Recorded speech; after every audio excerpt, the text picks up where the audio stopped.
স্ক্রিনে যে ইটটি দেখা যাচ্ছে তা ঐতিহাসিক বাবরি মসজিদের ইট, যা ধরে আছেন ভারতের এক সৈন্যবাহিনীর সদস্য আলাউদ্দিন খান।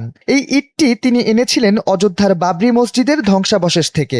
ইটটি তিনি স্মৃতি হিসেবে রাখলেও এখন যখন নতুন করে বাবরি মসজিদ তৈরি করার উদ্যোগ নেওয়া হয়েছে, তাই তিনি চাইছেন নতুন বাবরি মসজিদে ব্যবহার করা হোক স্মৃতি হিসেবে রাখা এই ইটটি। জানা গেছে এটি তিনি তুলে দেবেন ভারতপুরের নেতা হুমায়ুন কবিরের হাতে, যিনি নতুন করে মুর্শিদাবাদের বেলডাঙ্গায় বাবরি মসজিদ তৈরি করার উদ্যোগ নিয়েছেন।